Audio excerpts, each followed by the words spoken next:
আগামী 10 তারিখ নির্বাচন হচ্ছে, যে নির্বাচন বাংলাদেশের স্বাধীনতা সার্বভৌমত্ব রক্ষার নির্বাচন।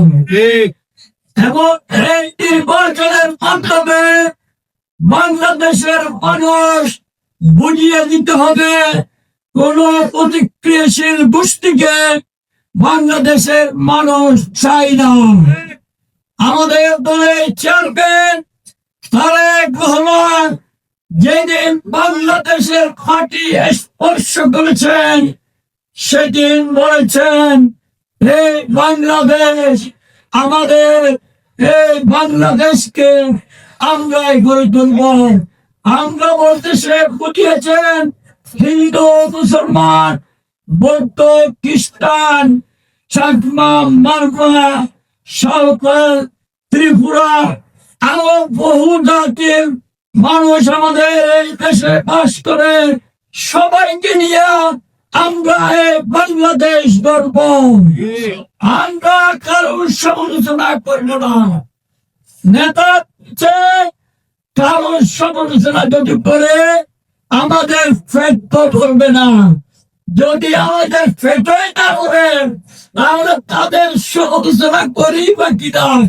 আমাদেরকে করতে হবে শহীদ জিয়া, বেগম খালেদা জিয়া যেভাবে মানুষের হৃদয় স্থান করে নিয়েছেন, একইভাবে মানুষের হৃদয় স্থান করে দেওয়ার জন্য আমাদেরকে কাজ করতে হবে।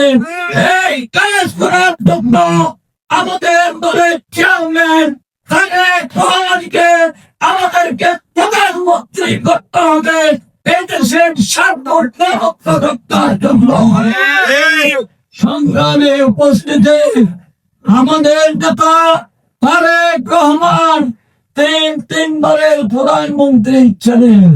তারেক রহমান দুইবারের বিরোধী দলীয় নেত্রী ছিলেন। আমাদের নেত্রী, দেশ নেত্রী বেগম খালেদা জিয়া দেশে বিদেশে সাথে আতশ করে নাই। বেগম খালেদা জিয়া তারেক সন্তান তারেক রহমান। আমাদের নেতা শহীদ জিয়া বাংলাদেশ রাজনৈতিক নেতৃত্ব 1971 সালে যেখানে ব্যক্ত হয়েছেন, সেখানে ক্যান্টনমেন্ট থেকে বাহির হয়ে কানুন বেতার কেন্দ্রে এসে এদেশের স্বাধীনতার ঘোষণা দিয়ে লড়াই করে যুদ্ধের জেমে করেছিল শহীদ জিয়া তারই সন্তান তারেক রহমান।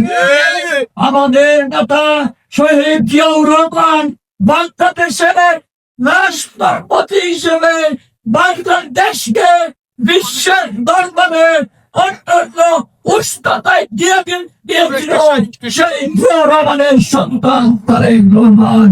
তারেক রহমানকে আমাদেরকে প্রধানমন্ত্রী করে বাংলাদেশকে অত্যন্ত উষ্ণতায় নিয়ে যাওয়ার জন্য আগামী 12 তারিখ আমার বার্তা ধানের শীষ বার্তায় পৌঁছিয়ে আমরা ইনশাআল্লাহ, আমার নেতা বলেছেন আমার হেভেন প্ল্যান, বাংলাদেশ তুলে আমার প্ল্যান আছে।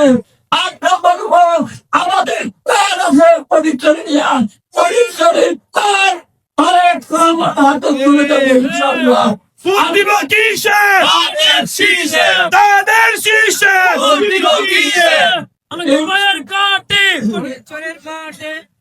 ইনশাআল্লাহ স্বাধীনতা সার্বভৌমত্ব রক্ষার জন্য ধানের শীষ বার্তায় ভোট দিয়ে আমরা তারেক রহমানকে প্রধানমন্ত্রী করব এই কামনা করি। আপনাদের সাথে নেতার একটি স্লোগান ওটা আমি আমার বক্তব্য শেষ করব।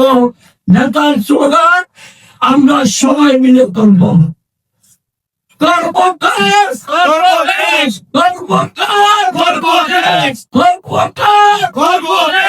সবার আগে বাংলাদেশ, সবার আগে বাংলাদেশ, সবার আগে বাংলাদেশ। সকলকে ধন্যবাদ।